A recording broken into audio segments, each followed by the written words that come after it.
Assalamu alaikum dear students. My name is Musa Karim Azimi and you are watching Musa Azimi Education Channel Reviving the Teaching Concepts. आज के इस lecture में हम continue करेंगे matric physics का chapter number 5 vectors, जिसमें हमें पढ़ना है रेजोल्यूशन ऑफ वेक्टर्स और composition of vectors with numericals. But before that, previous video में मैंने आपको इस चैप्टर के ये बताया था कि before studying resolution of vector it's very important for us to understand what trigonometry is, क्योंकि रेजोल्यूशन ऑफ वेक्टर में ट्रिग्नोमेट्री इस्तेमाल की जाती है.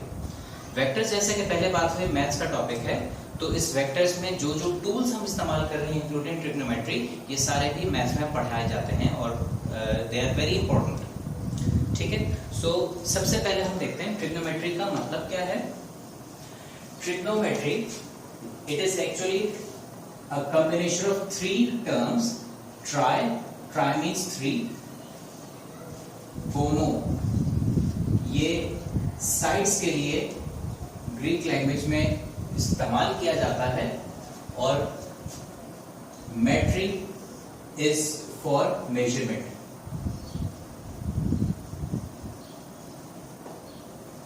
ठीक है, तो ट्राइगोनोमेट्री हम इसको ऐसे लिखते हैं, ट्रिग्नोमेट्री इसको प्रोनाउंस करते हैं जनरली.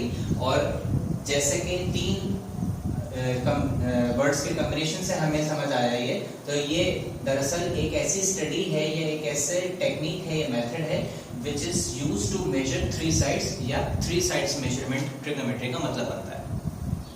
अब थ्री साइड्स वाली फिगर कौन सी होती है? हमने बहुत सारी शेप्स के बारे में मैथ्स में अपने शुरू से ही, अर्ली स्टडीज से ही हम जानते हैं कि ट्रायंगल एक ऐसी फिगर होती है जिसकी थ्री साइड्स होती हैं.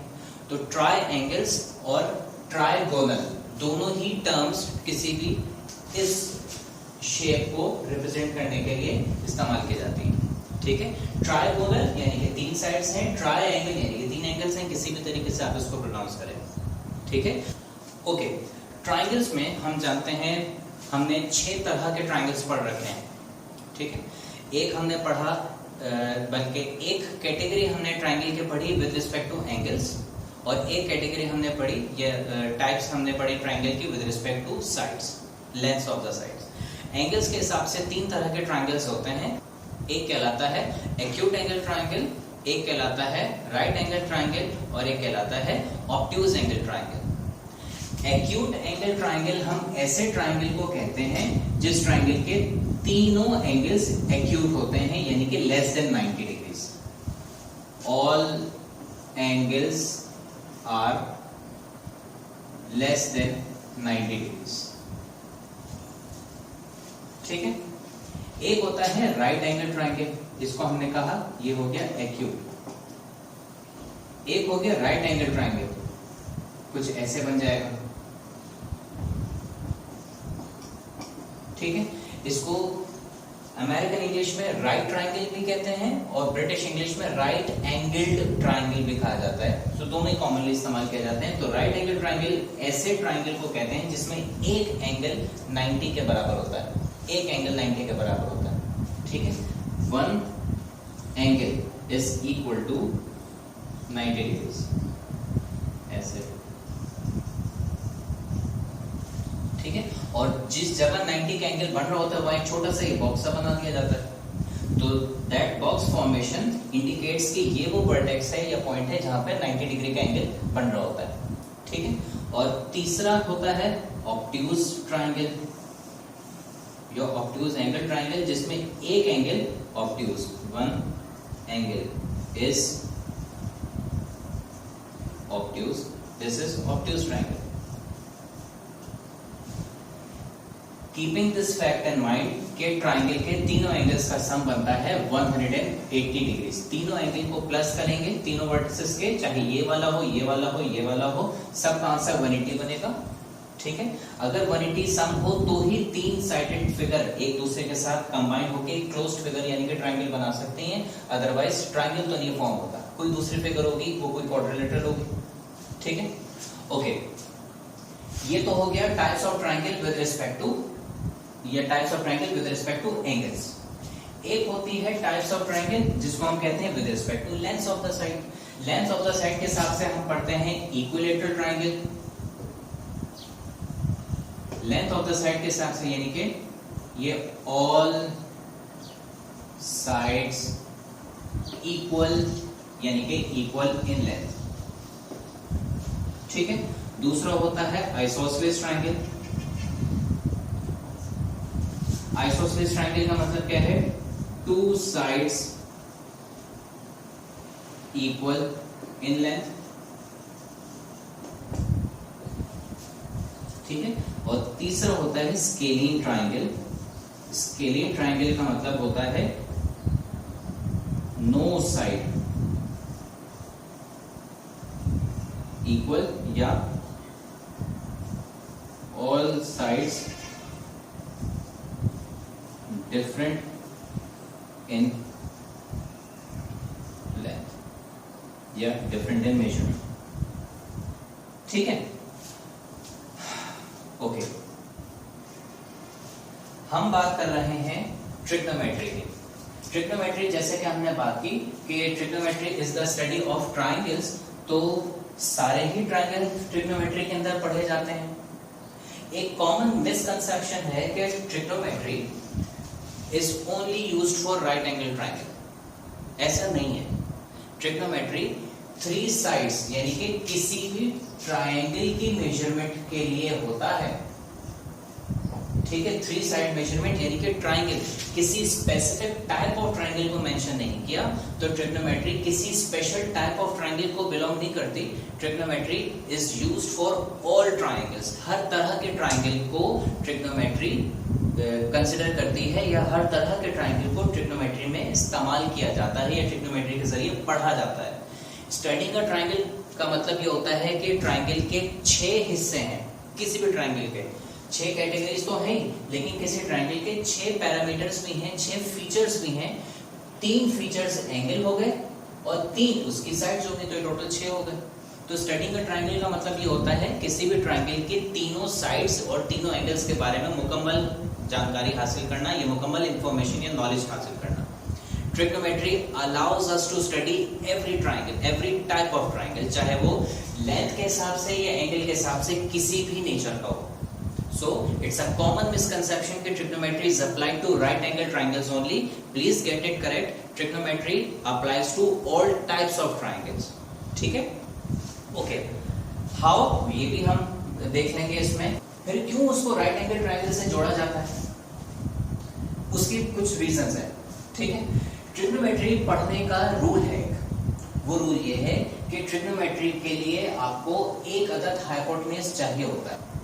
ठीक है। हाइपोटेन्यूज के बारे में हम पढ़ेंगे क्या होता है हाइपोटेन्यूज, और एक हमें हाइट या एक परपेंडिकुलर चाहिए होता है। वो परपेंडिकुलर या हाइट जिसे हम एल्टीट्यूड भी कहते हैं, वो राइट एंगल ट्रायंगल में नजर आता है। इसलिए हम पहली फुर्सत में समझ जाते हैं कि क्योंकि राइट एंगल ट्रायंगल का परपेंडिकुलर यानी कि 90 का एंगल बन रहा है, तो एक साइड ऐसी हमें मिल रही है जो 90 का एंगल बनाएगी, लिहाजा ट्रिग्नोमेट्री राइट एंगल ट्रायंगल पे ही अप्लाई होगी। ऐसा बिल्कुल ठीक नहीं है। इसलिए क्योंकि वो ट्रायंगल्स जिनमें ये राइट एंगल हमें नहीं मिल रहा होता, उनमें राइट एंगल बना के फिर उनको स्टडी किया जाता है। जैसे कि मिसाल के तौर पे ये, और इसको मैं यहाँ पे एक राइट एंगल मैंने बना दिया इसके वर्टेक्स से। इसके स्पेशल तरीकेकार होते हैं, जिसमें से ये है कि किसी भी वर्टेक्स से निकाला जाता है, एक एंगल 90 का बना दिया जाता है। अगर अब यहाँ पे ये वाली साइड बन गई, ट्रिग्नोमेट्री के लिए जरूरी है आपके पास हाइपोटेन्यूज बन रहा हो, तो जब तक ये साइड नहीं बनाएंगे तब तक हाइपोटेन्यूज नहीं बनेगा, और जब तक हाइपोटेन्यूज नहीं बनेगा तब तक हम ट्रिग्नोमेट्री को अप्लाई नहीं कर सकते। ठीक है।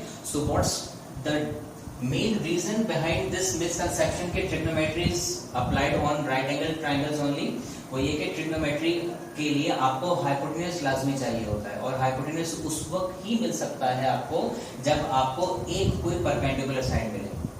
तो राइट एंगल ट्रायंगल एक ऐसा रेडीमेड ट्रायंगल होता है जिसमें परपेंडिकुलर हमें पहले से मौजूद होते हैं, इसलिए स्ट्रेट अवे हम हाइपोटेन्यूज बना देते हैं। इसलिए, लेकिन इसका मतलब ये हरगिज नहीं है कि किसी दूसरे ट्रायंगल में नहीं है। जिनमें नहीं होता रेडीली अवेलेबल, वहां हम बना के हाइपोटेन्यूज बना देते हैं। तो यहाँ जैसे ही मैंने ये लाइन बना दी, अब इस एक ट्रायंगल के 2 ट्रायंगल बन गए, एक ये वाला, एक ये वाला। अब इनके ऊपर ट्रिग्नोमेट्री अप्लाई कर दी जाती है। और अगर ऐसा होता कि ट्रिग्नोमेट्री सिर्फ राइट एंगल ट्राइंगल पे ही अप्लाई की जाती है, तो एरिया ऑफ द ट्राइंगल का जो फॉर्मूला बनता है उस फॉर्मूले में ट्रिग्नोमेट्रिक फंक्शन शामिल होता है। ठीक है, ये सिर्फ एक एक्स्ट्रा बात है, ये टर्म आपके लिए बिल्कुल अभी नई है, इस वजह से एक कॉमन मिसकंसेप्शन में जो बनती है वो मैं आपको समझा रहा हूं। ठीक है, तो ये ट्रिग्नोमेट्री और ट्रिग्नोमेट्री क्या है इसके बारे में हमने थोड़ा सा अब देखना है। ठीक है, ट्रिग्नोमेट्री के लिए नेसेसरी कंडीशन क्या है? You have to have hypotenuse, और ये हाइपोटेन्यूज आपको कब मिलेगा? ये हाइपोटेन्यूज हमें मिलेगा जब हम एक परपेंडिकुलर साइड ऑब्टेन करते हैं। Right angle triangle is one of those triangles जिसमें परपेंडिकुलर रेडीली अवेलेबल होता है, यानी कि हाइपोटेन्यूज जो हमें ट्रिग्नोमेट्री पढ़ने के लिए चाहिए होता है वो रेडीली हमारे पास अवेलेबल होता है। इस वजह से ट्रिग्नोमेट्री समझने के लिए आइडियल चॉइस कौन सी है? Right angle triangle. और अगर आप गौर से देखें तो यहाँ पे भी जब हमने ये वाली लाइन ड्रॉ की तो ये एक ट्राइंगल दो राइट एंगल ट्राइंगल्स में कन्वर्ट हो गया। ठीक है, लेकिन ऐसा हरगिज नहीं है कि किसी भी दूसरे ट्राइंगल के ऊपर ये अप्लाई नहीं हो सकता, ये बिल्कुल अप्लाई हो सकता है। आप आगे बढ़ेंगे स्टडीज में, आप इसके फॉर्मूले देखेंगे, like the area of triangle मैंने आपको बताया। इसी तरीके से साइड ऑफ अ ट्राइंगल में एक लॉ ऑफ कोसाइन होता है, वो भी अप्लाई किया जाता है। तो कोसाइन लॉ का मतलब कॉस, और कॉस एक ट्रिग्नोमेट्रिक फंक्शन है जो ट्रिग्नोमेट्री में पढ़ते हैं। ठीक है, वो राइट एंगल ट्राइंगल के लिए जरूरी नहीं है, राइट एंगल पे भी लगता है और दूसरी तरह के ट्राइंगल्स पे भी लगता है, लाइक ये वाला ट्राइंगल इस पे भी लग जाएगा, इस पे भी लग जाएगा। ठीक है, एनीवेज, सो अब हम शुरू करते हैं ट्रिग्नोमेट्री। ट्रिग्नोमेट्री के इंपॉर्टेंट टर्म्स जो ट्रिग्नोमेट्री में होंगी और फिर क्या क्या चीजें हम उसमें कैलकुलेट कैसे कर सकते हैं। ना ट्रिग्नोमेट्री में हमने पढ़ा कि ट्रिग्नोमेट्री आसान होती है एक राइट एंगल ट्राइंगल पे समझने के लिए, तो इस वजह से हम एक राइट एंगल ट्राइंगल को कंसिडर करते हैं और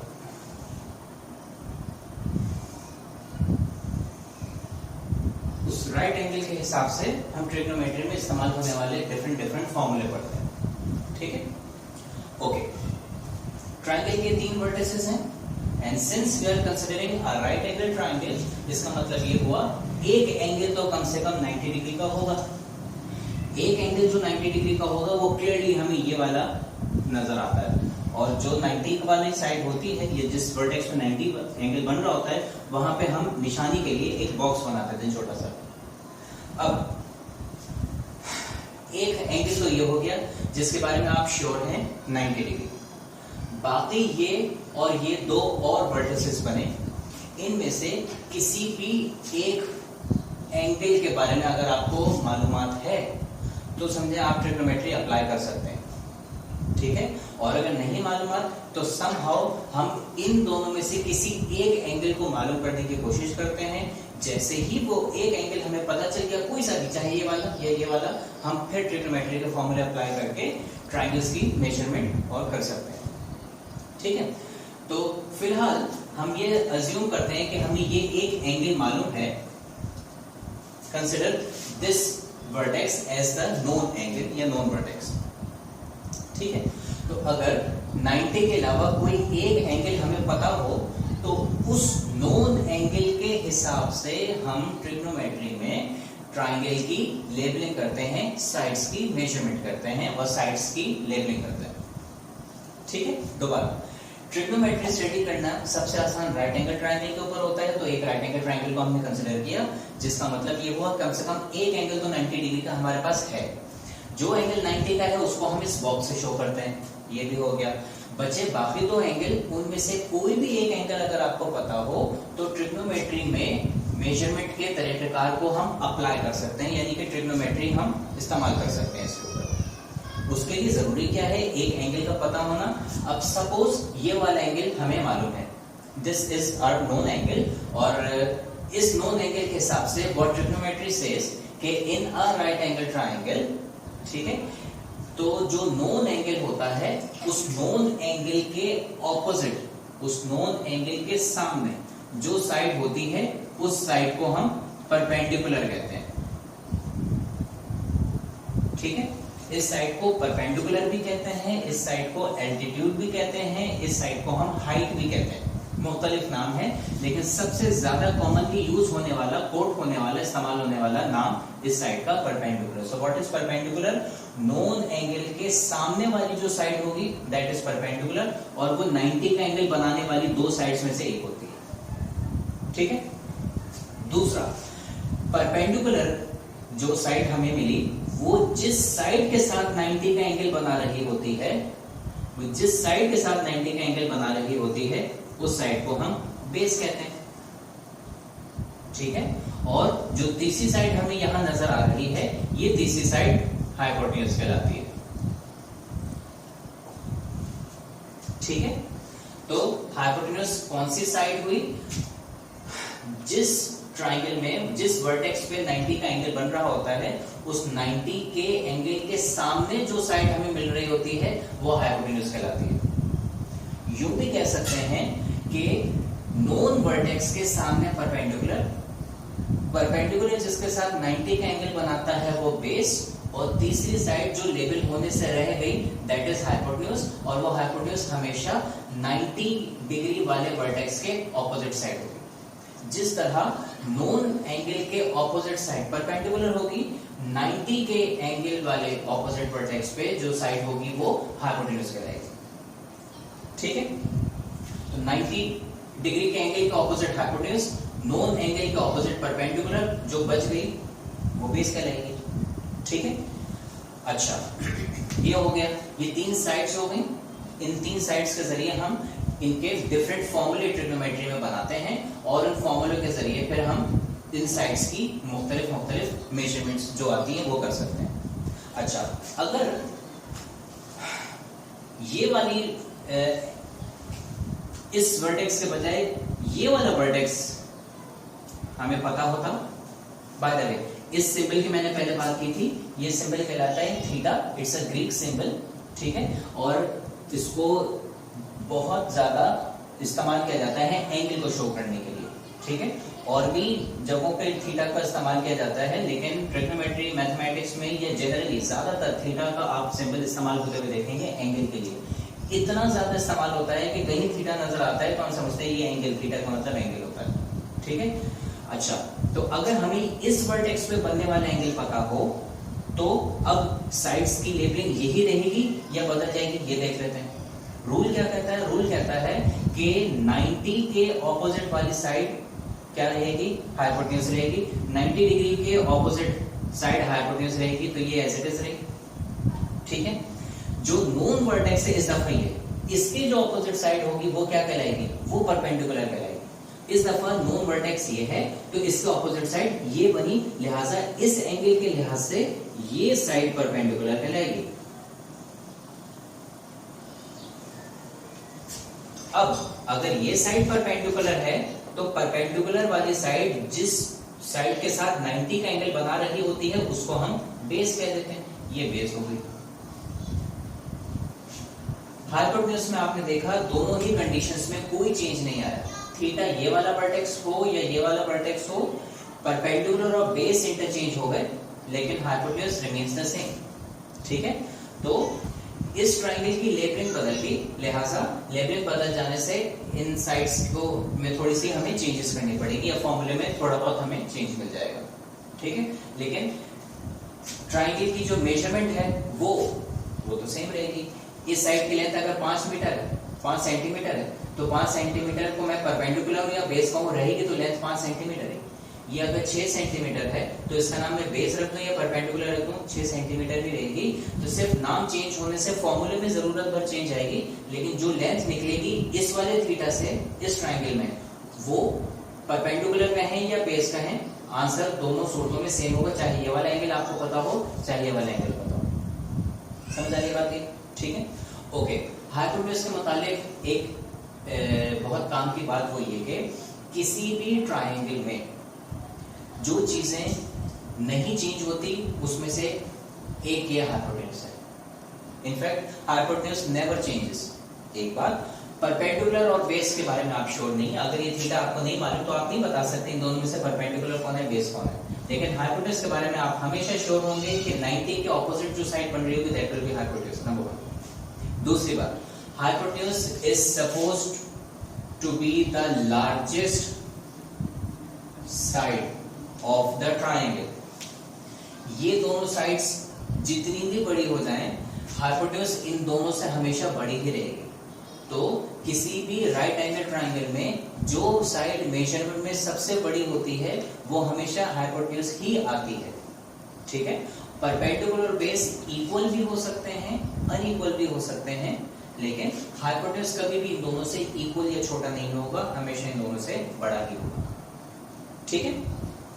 ओके, ये हो गया. अब इस राइट एंगल ट्रायंगल को हमने लेवल कैसे करना है ये हमने सीख लिया. क्या? दोबारा से एक दफा quickly. Triangle, right angle triangle में ट्रिग्नोमेट्री में हम किसी भी राइट एंगल ट्रायंगल की मेजरमेंट किसके लिहाज से करते हैं? नोन एंगल के लिहाज से करते हैं. Known angle other than 90 degree. जो एंगल हमें मालूम होगा उसके ऑपोजिट वाली साइड को हम परपेंडिकुलर कह देंगे.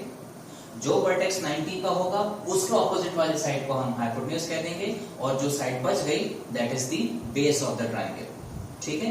परपेंडिकुलर और बेस को हम लेग्स ऑफ दिस ट्रायंगल भी कहते हैं. लेग्स ऑफ द ट्रायंगल भी कहा जाता है या आर्म्स ऑफ द ट्रायंगल भी कहा. Now next is having understood what trigonometry is. अब हमें ये देखना है कि हाउ ट्रिग्नोमेट्री इज यूज्ड. ठीक है. तो हमने बात की ट्रिग्नोमेट्री हमें ट्रायंगल की मेजरमेंट की बात करती है, या ट्रायंगल की मेजरमेंट करने की इजाजत देती है. इसका मतलब ये हुआ कि एक ट्रायंगल की 6 पैरामीटर्स होते हैं, 3 साइड्स और 3 एंगल्स. ट्रिग्नोमेट्री हमें उन 6 की 6 पैरामीटर्स की मेजरमेंट की प्रोविजन या मेजरमेंट करने के लिए हमें फॉर्मूले प्रोवाइड करती है, कैलकुलेशन करके देती है. ठीक है. इसमें इस्तेमाल होते हैं सबसे इंपॉर्टेंट टर्म ट्रिग्नोमेट्रिक रेशियोज. ठीक है. ट्रिग्नोमेट्री में हम इस्तेमाल करते हैं ट्रिग्नोमेट्रिक रेशियोज. रेशियो क्या होता है? रेशियो होता है किसी भी दो साइड्स को या किसी भी दो क्वांटिटीज को जब हम आपस में एक दूसरे के साथ डिवाइड करते हैं, तो दो क्वांटिटीज जब एक दूसरे से डिवाइड होती है तो रेशियो कहलाती है, उनका रिजल्ट रेशियो आता है. ट्रिग्नोमेट्री में भी ऐसे ही है कि रेशियोज मिल रहे हैं, यानी कि कोई दो क्वांटिटीज आपस में डिवाइड हो रही होंगी. ठीक है. और उनकी मदद से हमें एक रिजल्ट मिल रहा होगा. That result is called trigonometric ratios, क्योंकि वो ट्रिग्नोमेट्री के जरिए यानी कि ट्रायंगल में लेवलिंग के बाद फिर हमें कुछ चीजें मिल रही होंगी. So let us look at it. Trigonometric ratios हैं क्या? ट्रिग्नोमेट्रिक रेशियोज दरअसल वो रेशियोज हैं जो किसके हैं? ट्रायंगल में 6 चीजें, तो किसको किससे डिवाइड करते हैं? कोई सी दो साइड्स के रेशियोज हैं. ठीक है. किसी भी दो साइड्स को जब हम डिवाइड करते हैं तो उन दो साइड्स को डिवाइड करके हम एंगल का आंसर निकाल सकते हैं. कैसे? ट्रिग्नोमेट्री ने उसके लिए हमें कुछ फॉर्मूले प्रोवाइड किए. ठीक है. और उन फॉर्मूले को हम ट्रिग्नोमेट्रिक रेशियोज का नाम देते हैं. ट्रिग्नोमेट्रिक फंक्शंस इस्तेमाल होते हैं और उनको फॉर्मूले को हम ट्रिग्नोमेट्रिक रेशियोज कहते हैं. ठीक है. अच्छा, ये ट्रिग्नोमेट्रिक रेशियोज क्या काम करते हैं? ये एक एंगल हमें निकाल के देते हैं by the help of two sides. अगर किसी भी ट्रायंगल में, राइट एंगल ट्रायंगल की हम बात कर लेते हैं फॉर इंस्टेंस, क्योंकि इस पे ट्रिग्नोमेट्री को अप्लाई करना बहुत आसान होता है. ठीक है. तो किसी भी राइट एंगल ट्रायंगल में कोई सी दो साइड्स अगर आपको पता हैं तो उन दो साइड्स की मदद से आप एक एंगल कैलकुलेट कर सकते हैं. ठीक है. तो अगर आपको दो साइड्स मालूम हो और एंगल की मालूमात ना हो तो ट्रिग्नोमेट्री आपको उन दो साइड्स की मदद से तीसरा एंगल मालूम करने की इजाजत देती है. सबसे पहला काम क्या करेंगे? ट्रायंगल ड्रॉ कर लें जो आपको चाहिए, और उस ट्रायंगल में कोई सा एक एंगल, अगर आपको पता भी ना हो अगर, तो कोई सा एक एंगल आप मेंशन कर ले, मार्क कर ले कि सपोज ये थीटा है जो मुझे मालूम करना है. अगर ये मालूम करना हो तो इसको थीटा कहते हैं और इसके हिसाब से लेबलिंग कर लें. तो हम कंसीडर कर रहे हैं एक ट्रायंगल जिसमें ये वाला एंगल हमें मालूम करना है, इसको मैंने थीटा कह दिया. अब इस थीटा को जिसको मैंने मार्क किया है इसके हिसाब से ट्रायंगल को मैंने, राइट एंगल ट्रायंगल को लेबल करके परपेंडिकुलर, बेस और हाइपोटेन्यूज बना दिया. अब ट्रिग्नोमेट्रिक रेशियो, ट्रिग्नोमेट्रिक रेशियो कहता है कि अगर आपको ये वाली दो साइड्स पता है, ट्रायंगल की 3 में से कोई सी दो, उनमें से ये वाली दो साइड्स अगर आपको पता है तो इसके जरिए भी आप ये एंगल निकाल सकते हैं. अगर ये दो साइड्स पता है तो इसके जरिए भी एंगल निकाल सकते हैं. अगर ये दो साइड्स पता है तो इसके जरिए भी हम ये वाला एंगल निकाल सकते हैं. सही है. तो अगर ये दो साइड्स पता है तो आप एंगल निकाल सकेंगे. ठीक है. एंगल तो हो गया थीटा. साथ में ये चीज लिख दी जाती है साइन। सिन लिख रहे हैं, इसका नाम है साइन,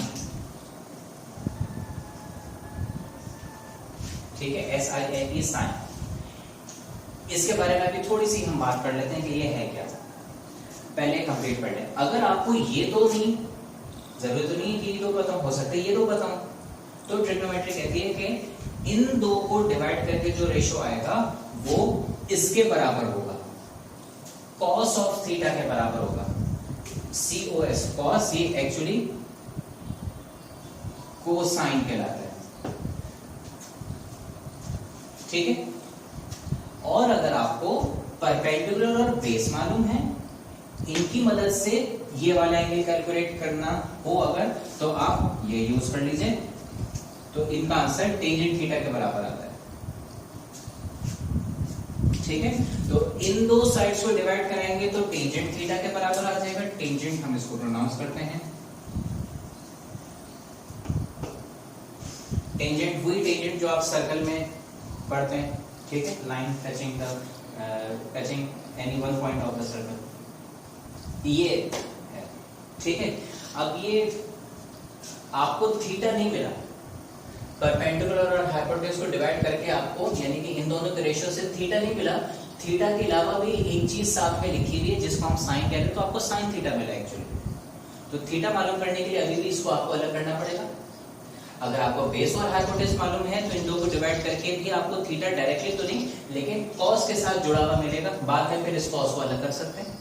और अगर बेस और परपेंडिकुलर मालूम है तो परपेंडिकुलर को बेस से डिवाइड करके जो रेशो मिलेगा वो टेंजेंट ऑफ थीटा के रेशो के, या टेंजेंट ऑफ थीटा की वैल्यू के बराबर आएगा। उस वैल्यू में से टेंजेंट को भी हम अलग कर सकते हैं और जो बच जाएगा theta, that will be our required answer, ठीक है। ये साइन, कॉस, टेंजेंट ये क्या है, इनको हम कहते हैं, साइन कॉस टेंजेंट को हम कहते हैं ट्रिग्नोमेट्रिक फंक्शंस।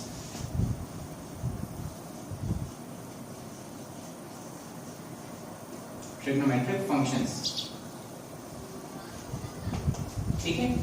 फंक्शन की बात, ट्रिग्नोमेट्रिक तो इसलिए हम कह रहे हैं कि ट्रिग्नोमेट्री में इस्तेमाल हो रहा है। फंक्शन का मतलब क्या होता है, देखिए मैथ्स में फंक्शन का मतलब किसी न किसी चीज की डिपेंडेंसी शो करने का होता है, या जहां कहीं भी हम फंक्शन का वर्ड मैथ्स में देखते हैं तो आप समझिए यहाँ कोई चीज किसी पे डिपेंडेंट है, वो डिपेंडेंसी बताई जा रही है। मिसाल के तौर पे इसको ऐसे लिखते हैं, मैं आपसे कहूं y is equal to 4x square plus 3x minus 2। I say के find the value of y, आप कहेंगे to find the value of y I need to know the value of x, क्योंकि जब तक x की value हमें नहीं पता होगी तब तक हम y का आंसर नहीं बता सकते। क्यों? क्योंकि y की वैल्यू x पे डिपेंड कर रही है। x की वैल्यू छोटी होगी तो y का आंसर भी छोटा होगा, x की वैल्यू बड़ी होगी तो y का आंसर भी बड़ा होगा। इन शॉर्ट x मालूम किए बगैर y को हम फाइंड आउट नहीं कर सकते। तो हम कहेंगे y is dependent on x, तो हम कहेंगे y is a function of x, ठीक है। तो फंक्शन का मतलब वही डिपेंडेंट ऑन। तो ट्रिग्नोमेट्रिक फंक्शंस यानी कि ट्रिग्नोमेट्री में डिपेंडेंसी की बात हो रही होगी कोई, ठीक है। और बज़ाहिर हमें नजर भी आ रहा है कि भी ये थीटा, ये रेशो को डिवाइड करके आपको थीटा नहीं मिलेगा, साइन ऑफ थीटा मिलेगा, ठीक है। तो थीटा की वैल्यू इनके साथ जुड़ी हुई है, इन पे मुनसर है, तो इसको हटा दोगे तो फिर थीटा निकल आएगा। और ये फंक्शंस हमेशा किसी न किसी रेशो की फॉर्म में या रेशो को कैलकुलेट करके रिजल्ट में हमें मिलता है। थीटा अलग नहीं आता, थीटा किसी न किसी फंक्शन के साथ होता है, ये फंक्शन कोई ना कोई डिपेंडेंसी शो कर रहा होगा, ठीक है। इनको कैसे सेपरेट करते हैं, इनको सेपरेट करने के भी कुछ तरीकेकार होते हैं जो ट्रिग्नोमेट्री ही हमें बताती है, ठीक है। जिस तरह से लॉग को कैलकुलेट अगर करना हो तो हमें उसके बारे में पता होता है, और लॉग को अगर किसी वैल्यू से सेपरेट करना हो तो हम एंटी लॉग लेते हैं। लॉग को किसी वैल्यू से अलग करना हो तो हम उस लॉग का इनवर्स लेते हैं, एंटी लॉग लेते हैं, लॉग का इनवर्स लेते हैं। तो साइन को हटाना होगा तो साइन का इनवर्स ले लेंगे, कॉस को हटाना होगा तो कॉस का इनवर्स ले लेंगे, टेंजेंट को हटाना होगा तो हम टेंजेंट का इनवर्स ले लेंगे, ठीक है। तो ये हमारे पास ट्रिग्नोमेट्रिक फंक्शंस और ट्रिग्नोमेट्रिक रेशोज हैं। ये रेशोज हमें याद होने चाहिए, ठीक है। These ratios are very very important, और ये रेशियोज अगर आपको याद हो गए तो समझ जाए ट्रिग्नोमेट्री बहुत आसान आपके लिए, और किसी भी तरह के ट्रायंगल को आप इजीली कैलकुलेट कर सकते हैं, उसकी चीजों को कैलकुलेट कर सकते हैं। कैसे? परपेंडिकुलर और हाइपोटेन्यूज को आपने डिवाइड करा दिया, थीटा मिल गया। थीटा कौन सा था? ये वाला, ठीक है। अब आपको कि मुझे तो परपेंडिकुलर और हाइपोटेन्यूज में ये वाला थीटा मिला है, ये तो मिला ही नहीं, तो हम जानते हैं कि ट्रायंगल के तीनों एंगल्स को प्लस करके क्या आंसर आता है? 180 डिग्री। अब अगर सपोज परपेंडिकुलर और हाइपोटेन्यूज को डिवाइड करके जो साइन थीटा का और फिर उससे साइन को अलग करके थीटा का आंसर आया वो 60 डिग्री आया, तो ये एंगल कितना होगा? तो 180 में से इन दोनों को माइनस करा दीजिए। 180 में से 90 को माइनस कराइए, क्या बचेगा? 180 माइनस 90, 90। 90 में से इसका आंसर अगर 60 आया है तो 90 माइनस 60, 30। ये जो आंसर आ रहा है वो ये बचेगा, एंगल की वैल्यू होगी 30 डिग्री। अगर इसका आंसर 50 डिग्री बना, ठीक है, तो हम कहेंगे 180 में से 90 को माइनस कराइए।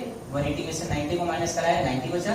90 में से इसको माइनस करा दीजिए 50 को, तो 40 बचा। वैल्यू हमारे पास 40 आ गई, तो इसका आंसर 40 बन जाएगा, एंड सो ऑन। ठीक है, तो दो साइड्स के किसी भी दो साइड्स की मदद से हम एक एंगल निकाल सकते हैं, और वो एक एंगल अगर आपको मिल गया तो तीसरा एंगल आप इजीली कैलकुलेट कर सकते हैं, क्योंकि उनमें से एक एंगल जो आपने अभी फाइंड आउट किया है, दूसरा 90 का है, ये तो हमें पहले से पता है, because it is a right angle triangle. ठीक है, ओके। अब ये जो रेशियोज हैं, इन रेशियोज में बेस और हाइपोटेन्यूज अगर आपको पता हो तो थीटा कैसे निकलेगा? उन्होंने कहा cos थीटा से निकलेगा, फिर cos को अलग कर लो। बेस और परपेंडिकुलर पता हो तो उन दोनों को आप डिवाइड करा देंगे, तो उससे भी एक वैल्यू आएगी, वो वैल्यू टेंजेंट थीटा के बराबर होगी। टेंजेंट थीटा में ये थीटा आ रहा है, तो इस टेंजेंट को खत्म कर देंगे टेंजेंट इनवर्स लेके या एक तरीके से, तो थीटा की वैल्यू अलग की जा सकती है आसानी। सही है, तो दो साइड्स कोई सी भी अगर आपको पता है तो उनका रेशियो बनाइए, उनको डिवाइड कराइए, और डिवाइड करा देने के बाद आप वो एक एंगल निकाल सकते हैं जिसकी आपको यहाँ ट्रायंगल में जरूरत है। ये ट्रिग्नोमेट्रिक रेशियोज हो गया। ठीक है, इन ट्रिग्नोमेट्रिक रेशियोज में ये ट्रायंगल के अंदर 3 ट्रिग्नोमेट्रिक रेशियोज नहीं होते, ट्रायंगल के अंदर 6 ट्रिग्नोमेट्रिक रेशियोज होते हैं, लेकिन उन 6 में से ये 3 रेशियोज बहुत इंपॉर्टेंट है। ये अगर आपको याद है तो बाकी 3 इजीली आपको याद हो जाएंगे, उनको याद रखने की जरूरत ही नहीं है। ठीक है, वो 3 कौन से होते हैं हम लिख तो रहे हैं, लेकिन याद हम बस इन्हीं को करेंगे, इस वाले को, इस वाले को और इस वाले को। सही है, और आप मजीद आगे पढ़ेंगे तो आपको आइडिया हो जाएगा कि इन 3 में से भी असल में ये 2 याद रखने हैं। ये तो याद है तो ये भी याद हो जाएगा, ये याद हो जाएंगे तो बाकी भी याद हो जाएंगे। So it becomes very very easy as we progress in this study. Anyways, 3 ratios हमारे सामने लिखे हुए हैं, बाकी 3 रेशियोज को भी हम लिख लेते हैं कि वो किसके बराबर होंगे। एक होता है सेकेंड थीटा, एक होता है कोसेकेंड थीटा, और तीसरा क्या रहता है, या छठा बन गया कोटेंजेंट थीटा, जिसको हम कॉट थीटा लिख लेते हैं। ये सेकेंड थीटा हो गया, ये कोसेक थीटा हो गया, और ये कॉट थीटा हो गया।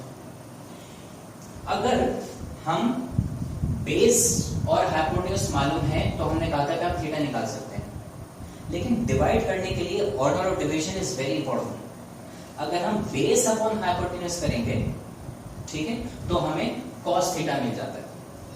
लेकिन अगर मैं बेस को हाइपोटेन्यूज से डिवाइड ना कराऊं तो हाइपोटेन्यूज को बेस से डिवाइड करा दूं, उल्टा कर दूं, तो क्या मुझे एंगल मिल सकता है? तो उन्होंने कहा हाँ मिलेगा, लेकिन cos के साथ नहीं मिलेगा, एक नए फंक्शन के साथ मिलेगा जिसका नाम है सेकेंड थीटा।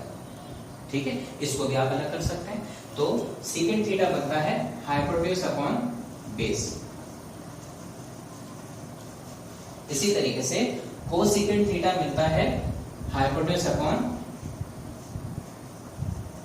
परपेंडिकुलर, और कॉट थीटा या कोटेंजेंट थीटा हमें मिलता है बेस को परपेंडिकुलर से डिवाइड करा के। ठीक है, अब आपको आइडिया हो रहा है कि हाइपोटेन्यूज अपॉन बेस बिल्कुल जो ये लिखा हुआ है ना cos थीटा, उसका उल्टा ही लिखा हुआ है, तो ये सेकेंड दरअसल cos का उल्टा यानी कि 1 अपॉन cos हो जाएगा। ये कोसेकेंड हाइपोटेन्यूज अपॉन परपेंडिकुलर, तो परपेंडिकुलर अपॉन हाइपोटेन्यूज तो साइन के बराबर होता है, जो हम पहले मालूम कर चुके हैं, ये पहले पढ़ चुके हैं, ठीक है। तो अगर साइन का उलट कर देंगे, उल्टा कर देंगे तो कोसाइन मिल जाएगा, ठीक है। तो ये कोई नया फंक्शन नहीं है, हम पहले से इसको जानते हैं, लेकिन उलट शेप में। तो हमने कहा साइन याद हो जाएगा तो उसका उल्टा कोसाइन कोसैक हो जाएगा, ये हमें मालूम चल जाएगा, ठीक है। इसी तरीके से कोटेंजेंट बेस अपॉन परपेंडिकुलर है, परपेंडिकुलर और बेस को हम टेंजेंट कह रहे हैं, ठीक है। तो बेस अपॉन परपेंडिकुलर टेंजेंट का उल्टा, टेंजेंट के उल्टे को हम कॉट कहते हैं। समझ आई बात ये, ठीक है। अच्छा, अब इनकी कुछ वैल्यूज हैं जो हमें याद होनी चाहिए हैं, वो मैं भी आपके सामने शेयर कर रहा हूं और वो हमें पक्की याद होनी चाहिए ना। ये चार्ट है वैल्यूज का ट्रिग्नोमेट्रिक फंक्शंस की, जो हमें याद होनी चाहिए हैं। एंगल्स तो बहुत सारे हो सकते हैं दो लाइंस के दरमियान, ये दो लाइंस अगर हैं, ठीक है, तो इनके दरमियान एंगल ये 0 से लेके 360 तक कुछ भी एंगल दो लाइंस के दरमियान हो सकता है, ठीक है। इसी तरह से ट्रायंगल के अंदर भी जो एंगल्स बन रहे होते हैं वो एंगल भी कुछ भी हो सकता है, ठीक है। राइट एंगल की बात अगर हम करें तो 0 से 90 के दरमियान एंगल कोई सा भी हो सकता है, ठीक है। तो हम कितने एंगल्स याद रखेंगे, तो ये सारे एंगल 1 डिग्री पे, 2 डिग्री पे, 3 डिग्री पे, 3.5 पे, 3.6 पे, 3.7 पे, हर एक पे गलत आंसर आएगा।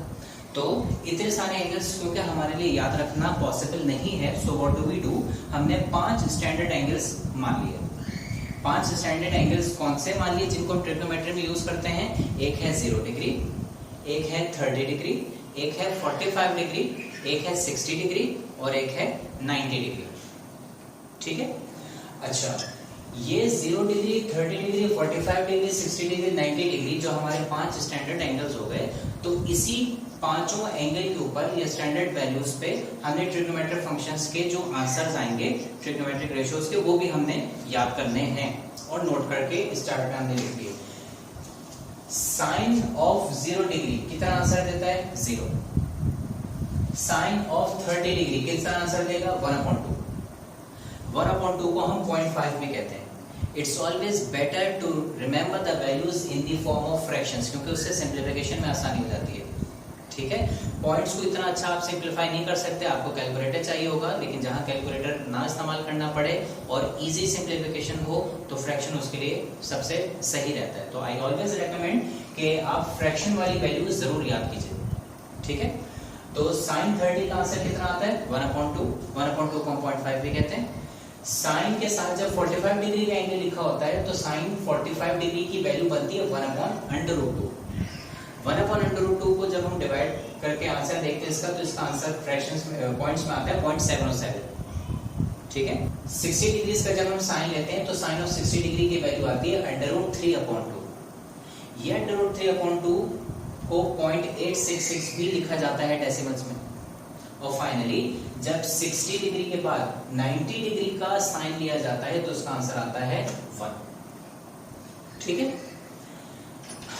इसके बाद जब हम कॉस की बात करते हैं तो आप जरा कॉस की वैल्यू को देखें, ये बिल्कुल जो साइन की वैल्यूज लिखी हुई है ना उसका बिल्कुल उलट ही रखी हुई है। यानी कि साइन अगर इस तरह से लिखा हुआ है तो कॉस की यही सारी वैल्यू रिवर्स ऑर्डर में यानी कि ऑपोजिट सीक्वेंस में लिखी हुई है। तो कॉस का आंसर 0 डिग्री पे कॉस 0 का आंसर होता है 1, कॉस 30 का आंसर होता है √3/2 0.866, cos 45 का आंसर 0.77 यानी कि 1/√2, cos ऑफ 60 डिग्री की वैल्यू बनती है 0.5 या 1/2 और cos ऑफ 90 डिग्री का आंसर कम होके हो जाता है 0। साइन की वैल्यू 0 से बढ़ के 0.5, 0.5 से बढ़ के 0.7, 0.7 से बढ़ के 0.8, 0.8 से बढ़ के 1। साइन की वैल्यू 0 से 90 तक बढ़ रही है तो cos की वैल्यू उसी रिस्पेक्ट से 1 से शुरू होके कम हो रही है और 0 पे आ रही है, ठीक है। तो साइन और कॉस की वैल्यूज आपस में एक दूसरे के बिल्कुल ऑपोजिट चलती हैं, इसीलिए इसके साथ वर्ड कॉस में ये इसको कोसाइन कहा जाता है, ठीक है। कोसाइन में ये जो कॉस का सी और ओ है ना, ये कॉस का सी और ओ, तो इसको हम कहते हैं कॉम्प्लीमेंट ऑफ। तो यहाँ जहां पे भी आपको को लिखा हुआ है ना, जैसे साइन के साथ कोसाइन, कोसाइन में ये को जो है ये कॉम्प्लीमेंट ऑफ साइन बन जाएगा, ठीक है। इसी तरीके से कोसिकेंट के साथ सीकेंट का को यानी कि कॉम्प्लीमेंट ऑफ सीकेंट बन जाएगा। इसी तरह से रिवर्स वैल्यूज इनकी हो रही होंगी और कोटेंजेंट का मतलब कॉम्प्लीमेंट ऑफ टेंजेंट बन जाएगा। तो इस तरह से रिलेटेड है। हमने कहा था कि हम सिर्फ ये और ये याद रखेंगे। ये तीन बेसिक फंक्शंस हैं, इन तीनों को याद रखेंगे। इन तीनों को याद रखने की जरूरत नहीं है क्योंकि ये इन्हीं के ऑपोजिट हैं, लिहाजा ये तीन याद हो गए तो फिर हम वो भी याद कर लेंगे। ठीक है, तो हम ये तीन ही लिख रहे हैं। इसमें तीसरा है टेंजेंट। टेंजेंट क्या है? टेंजेंट की वैल्यू इनसे थोड़ी सी मुख्तलिफ आ रही है, लेकिन ये एक्चुअली मुख्तलिफ नहीं है, ये इन्हीं से मिलके बना है। एक देखते जरा वैल्यूज पहले। टेंजेंट 0 डिग्री के ऊपर क्या आंसर आता है? 0। टेंजेंट ऑफ 30 डिग्री का आंसर क्या आता है? 1/√3। टेंजेंट ऑफ 45 डिग्री का आंसर क्या आता है? 1। टेंजेंट ऑफ 60 डिग्री अगर लिखा हो तो उसकी वैल्यू बन जाएगी √3, जिसको डेसिमल में हम 1.7321 भी लिखते हैं अप्रोक्सीमेटली। और टेंजेंट ऑफ 90 डिग्री की वैल्यू बन जाती है इनफिनाइट। ठीक है, यानी कि टेंजेंट ऑफ 90 डिग्री पे पहुंचते पहुंचते वैल्यू इतनी बढ़ जाती है कि वो मेजर नहीं की जा पाती, तो उसको हम इन्फिनिटी लिख देते हैं। तो टेंजेंट ऑफ 90 का जो आंसर है एक्चुअली कोई एक वैल्यू नहीं आती, we don't know that value, it's such a large value, so we say it's infinity है। लेकिन एक दफा जरा टेंजेंट की वैल्यूज को गौर से देखें। टेंजेंट की वैल्यू कितनी आ रही है? 1/√3। ये √3 आपने यहां देखा है। ठीक है, अच्छा, इफ यू सी कि अगर मैं साइन थीटा की वैल्यू को कॉस थीटा की वैल्यू से डिवाइड करा, ठीक है, टेंजेंट थीटा का मैं आपको एक रिलेशन बता रहा हूं जिसको हम अभी वेरीफाई कर लेते हैं कि टेंजेंट थीटा किसका बराबर होता है? Tangent theta is equal to sine theta upon tangent theta is equal to sine theta upon cos theta. यानी कि साइन थीटा की वैल्यू को अगर कॉस थीटा से डिवाइड कराते हैं तो जो आंसर मिलता है वो टेंजेंट थीटा मिलता है। जरा इसको यहाँ पे चेक करके देखें। साइन थीटा 0/1, 0/1 का आंसर क्या बनता है? 0। ठीक है, 1/2 डिवाइडेड बाय √3/2। जरा सिंप्लीफाई करेंगे। 1/2 डिवाइडेड बाय √3/2, इसको हम ऐसे लिख सकते हैं 1/2 डिवाइडेड बाय √3/2। डिवाइड के निशान को हम सॉल्व नहीं करते, हम मल्टीप्लाई में कन्वर्ट कर देते हैं, तो ये बन जाएगा मल्टीप्लाई, और मल्टीप्लाई जब होता है तो ये कन्वर्स हो जाता है, यानी कि रेसिप्रोकेट हो जाता है। 2/3 बन गया। इस 2 से हो गया 2 कैंसिल, क्या आंसर बचा आपके पास? 1 न्यूमरेटर में और √3 डिनोमिनेटर में, ये आ गया। ठीक है, इसी तरीके से टेंजेंट ऑफ 45 का आंसर आया 1। तो इस 1/√2 को जब हम cos के 1/√2 से डिवाइड करा देंगे तो दोनों एक दूसरे को कैंसिल आउट कर देंगे, आंसर बच जाएगा 1। ठीक है, यहां पे आ जाइए। टेंजेंट 60 की वैल्यू आ रही है √3, यानी कि sin 60 which means √3/2 divided by cos 60 which means 1/2। इस 1/2 को डिवाइड के निशान से हटा के जब हम मल्टीप्लाई में कन्वर्ट करेंगे तो √3/2 मल्टीप्लाई बाय 2/1 हो जाएगा। ठीक है, रेसिप्रोकेट होने के बाद 2 से हो जाएगा 2 कैंसिल, क्या वैल्यू बच गया हमारे पास? √3 न्यूमरेटर में, डिनोमिनेटर में 1, जिसको मेंशन करें ना करें एक ही बात है, तो ये बच जाएगा √3 और यही टेंजेंट 60 का भी आंसर आता है। ठीक है, और फाइनली टेंजेंट 90, टेंजेंट 90 का आंसर आ रहा है इनफिनिटी। हमारे हिसाब से टेंजेंट 90 का answer sin 91 divided by cos 90 which is 0, इससे आना चाहिए। तो 1/0, किसी भी नंबर को जब हम 0 से डिवाइड कराते हैं तो उसका आंसर बढ़ के इतना बढ़ जाता है कि उसकी एक वैल्यू नहीं बताई जा पाती, तो हम ऐसी कंडीशन में उसको इनफिनिटी का नाम दे देते हैं। तो एनी नंबर डिवाइडेड बाय 0 उसकी वैल्यू बन जाती है इनफाइनाइटली लार्ज और हम कह देते हैं उसका आंसर बन गया इनफिनिटी। ठीक है, सो एक्चुअली जैसे शुरू में मैंने आपसे कहा था 6 ट्रिग्नोमेट्रिक रेशियोज हैं, 6 में से 3 आपको याद होने चाहिए और उन 3 में से भी असल के 2 हैं याद रखने वाले, और वो है कौन कौन से? साइन और कॉस। साइन और कॉस याद हो गया तो टेंजेंट उन दोनों को डिवाइड करके आपको खुद ब खुद याद हो जाएगा। ठीक है, और साइन कॉस टेंजेंट याद हो गया तो आपको नजर आ रहा है कि सीकेंट हाइपोटेन्यूज अपॉन बेस यानी कि कॉस का उल्टा है, तो इसको मैं 1/cos थीटा भी लिख सकता हूं। Cosecant hypotenuse upon perpendicular hypotenuse upon perpendicular के बजाय हम परपेंडिकुलर अपॉन हाइपोटेन्यूज को साइन थीटा लिखते हैं, तो अगर इसको पलट देंगे तो ये 1 अपॉन साइन थीटा की वैल्यू ही लिखी हुई एक्चुअली, और बेस अपॉन परपेंडिकुलर असल में परपेंडिकुलर अपॉन बेस का उल्टा है। परपेंडिकुलर अपॉन बेस अगर टेंजेंट है तो उसका उल्टा 1 अपॉन टेंजेंट बन जाएगा। तो ये सारी वैल्यूज जो हम इस्तेमाल करते हैं ट्रिग्नोमेट्री में, ये सब इन दो से डिराइव की गई हैं, जिसमें एक है साइन, दूसरा है कॉम्प्लीमेंट ऑफ साइन यानी कि साइन का उल्टा, और कॉस थीटा जिसको हम कहते हैं, और remaining values are derived from these two basic values. लेकिन तीसरी वैल्यू जो आपको याद होनी चाहिए है that is of tangent theta, ताकि आपको जरा कैलकुलेशन ना करनी पड़े। ठीक है, आप याद रख लें तो आपको थोड़ा सा न्यूमेरिकल में सॉल्व करने के दौरान टाइम बच जाएगा। तो ये तो हमारे पास हो गए ट्रिग्नोमेट्रिक रेशियोज। और ट्रिग्नोमेट्रिक रेशियोज किस काम आते हैं? ट्रिग्नोमेट्रिक रेशियोज काम आते हैं कि अगर कोई सी दो साइड्स आपको मालूम है तो उसके जरिए तीसरा एंगल निकाला जा सकता है, और वो एक दफा तीसरा एंगल आपको मिल गया अगर, ठीक है, तो उससे ट्रायंगल का रिमेनिंग जो एंगल है जो ऑपोजिट वर्टेक्स पे है वो भी हम फाइंड आउट कर सकते हैं। सही है? लेकिन अब यानी कि मिसाल के तौर पे मैं यूं कह रहा हूं कि ये एक ट्रायंगल बना हुआ है, इस ट्रायंगल में कोई सी दो साइड्स आपको मालूम है, सपोज हाइपोटेन्यूज, बेस, परपेंडिकुलर, ये हमने ऐसे मेंशन किए, और ये मेरा है थीटा। ठीक है, लेट्स सपोज मुझे एक ट्रायंगल में ये दो साइड्स मालूम हैं, ठीक है, और मुझसे कहा जाए कि ये थीटा बताओ कितना है, तो मैं आसानी से बता सकता हूं। तो बेस और परपेंडिकुलर को कौन रिलेट करता है? टेंजेंट थीटा रिलेट करता है। तो हमने कहा ठीक है, टेंजेंट थीटा का फॉर्मूला लगा के हम थीटा की वैल्यू निकाल सकते हैं। ठीक है, ऑलराइट। इनको याद रखने के लिए हम एक एक्रोनिम बनाते हैं या एक जुमला बनाते हैं इनको मिला के, ताकि हमें ये रेशियोज याद हो जाएं कि कौन सा रेशियो किसके बराबर। अब साइन की वैल्यू में कंफ्यूजन ना हो कि बेस अपॉन हाइपोटेन्यूज था या बेस अपॉन परपेंडिकुलर था या परपेंडिकुलर अपॉन बेस था, क्या था। तो उसके लिए हमने एक एक्रोनिम बनाया, वो बनाया कि some people have curly brown hair till painted black।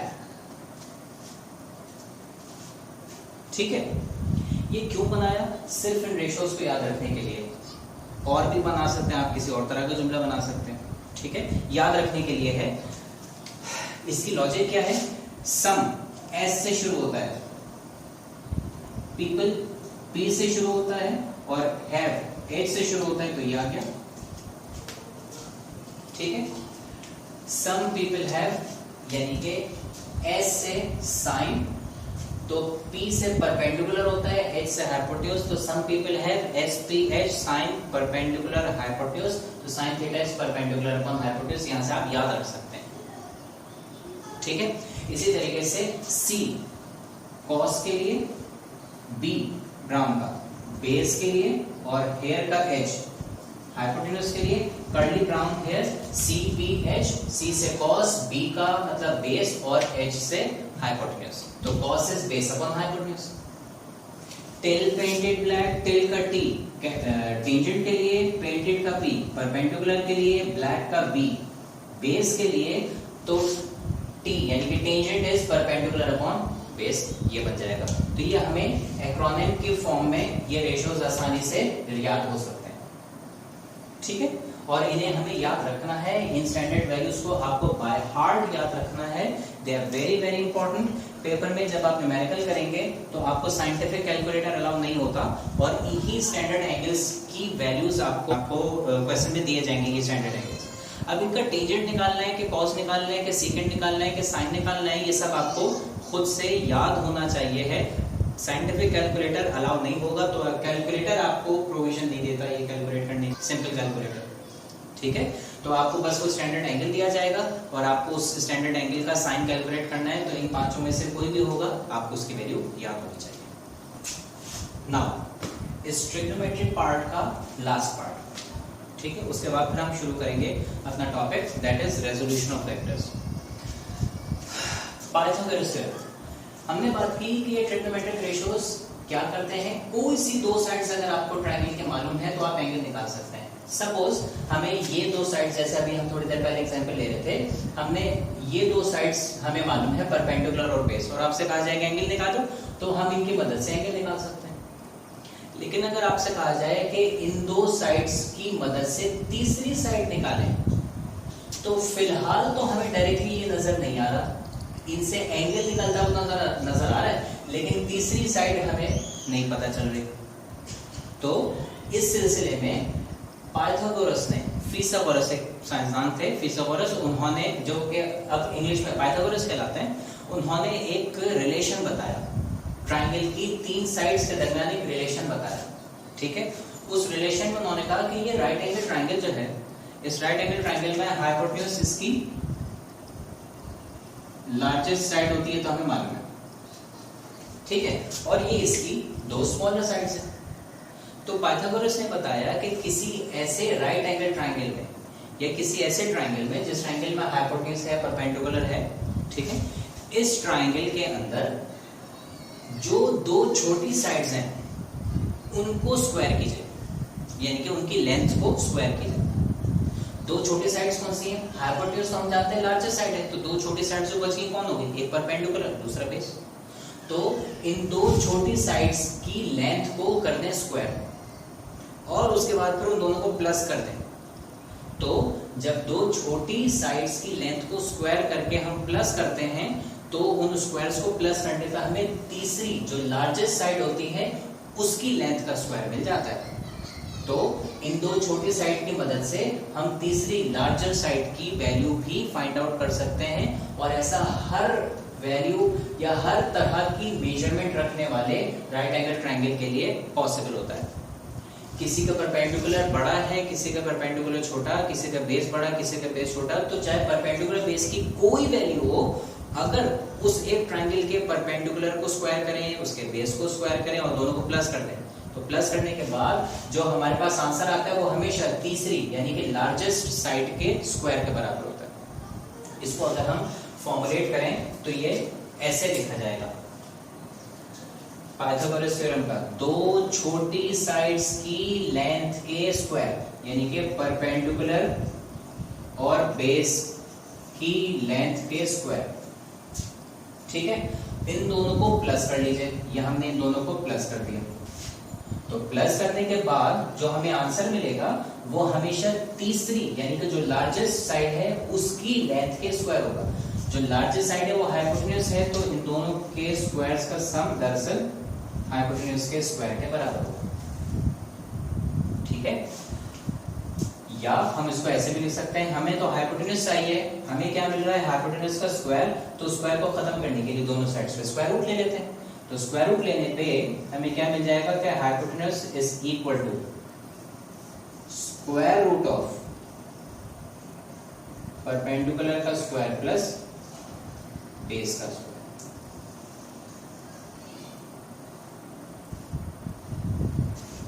This is a very important relation which is called Pythagoras theorem. हम ये फॉर्म याद रख लेते हैं, आप ये भी याद रख सकते हैं, एक ही बात है। ये स्क्वायर खत्म करने के लिए स्क्वायर रूट पे कैलकुलेशन में ये सिंप्लीफिकेशन भी ले लेंगे। What Pythagoras theorem does? Pythagoras theorem allows us to find the third side when two sides of the triangle are known. ठीक है, तो it is used to find the third side of a triangle. In fact right triangle हम लिख लेते हैं, when other two sides are known। ठीक है, दो साइड की मदद से कोई एंगल निकालना है तो ट्रिग्नोमेट्रिक रेशियोज, दो साइड की मदद से तीसरी साइड निकालनी है तो पाइथागोरस थ्योरम इनसे भी निकल सकता है तीसरी साइड, लेकिन वो काफी हमें कैलकुलेशन करनी पड़ेगी। मतलब मुझे परपेंडिकुलर और हाइपोटेन्यूज मालूम है, सपोज बेस नहीं मालूम, तो आप यहां इस्तेमाल कर लीजिए, परपेंडिकुलर और हाइपोटेन्यूज को अलग कर लीजिए, सिंप्लीफाई करें, बेस का आंसर आ जाए। ठीक है, तो एक ही दफा फॉर्मूला अप्लाई कर। लेकिन अगर ये नाम मैं अप्लाई करता, ट्रिग्नोमेट्रिक रेशियोज ही अप्लाई करना चाहूं, तो परपेंडिकुलर और हाइपोटेन्यूज की मदद से पहले क्या निकलता, साइन थीटा, साइन थीटा से फिर मैं निकालता थीटा, थीटा आ गया तो अब मुझे कॉस थीटा का रिलेशन इस्तेमाल करके बेस की वैल्यू पता चल जाती है। हाइपोटेन्यूज मुझे मालूम था तो मैं हाइपोटेन्यूज को जड़ ले जाता, कॉस थीटा, थीटा पता था तो उससे कॉस थीटा की वैल्यू मैं यहाँ चार्ट से निकाल लेता, फिर बेस की वैल्यू आती। तो ये तो काफी लंबा हमें जाना पड़ता, तो उससे आसान कहीं ज्यादा ये है। ठीक है, तो ये ट्रिग्नोमेट्री में सबसे इंपॉर्टेंट रिलेशंस में से एक है मैथ्स में, पाइथागोरस थ्योरम। और दोनों का फायदा क्या है, ये दोनों का इस्तेमाल कहाँ आपको करना है, नाउ यू नो इट। अगर दो साइड्स की मदद से एक एंगल निकालना है तो ट्रिग्नोमेट्रिक रेशियो, दो साइड की मदद से तीसरी साइड निकालनी है कोई से भी, तो we will use Pythagoras theorem. ठीक है, ये तो हुआ हमारा ट्रिग्नोमेट्री वाला पोर्शन। हमें ये मालूम होना चाहिए कि trigonometry is a very important field in our life. क्यों? ट्रिग्नोमेट्री को हम आर्किटेक्चरल पर्पसेस में यूज कर सकते हैं।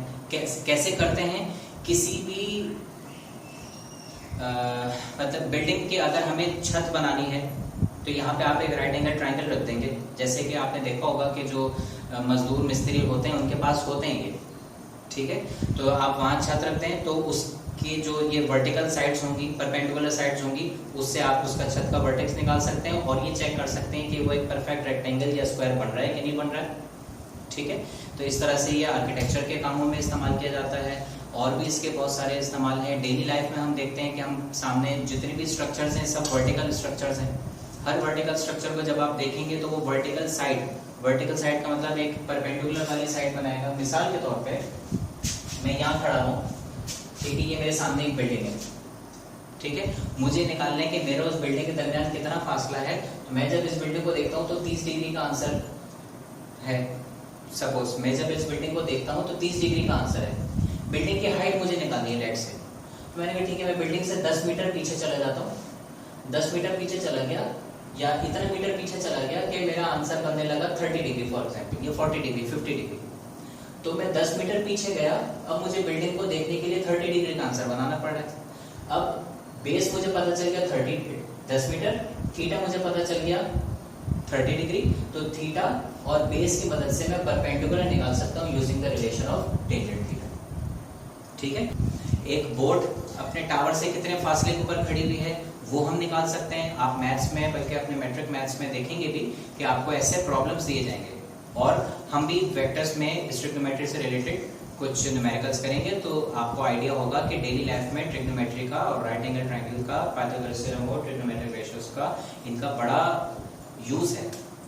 ठीक है, सोलर प्लेट्स लगाते हैं आजकल, तो सोलर प्लेट ऐसे एंगल के ऊपर होती हैं, हाइपोटेन्यूज बना रही होती हैं, तो उसकी जमीन से डिस्टेंसिंग और उसकी जमीन से हाइट परपेंडिकुलर बेस बना के अगेन एक राइट एंगल ट्रायंगल मिल रहा है। उस राइट एंगल ट्रायंगल को इस्तेमाल करके कोई भी डिजायर्ड एक चीज आपको मालूम करनी अगर हो तो हम मालूम कर सकते हैं। ठीक है, तो trigonometry, Pythagoras theorem, right angle triangle, trigonometric ratios, all these things play a very vital role in our daily life और हमारे इस चैप्टर में भी हमें काफी काम आने वाला है।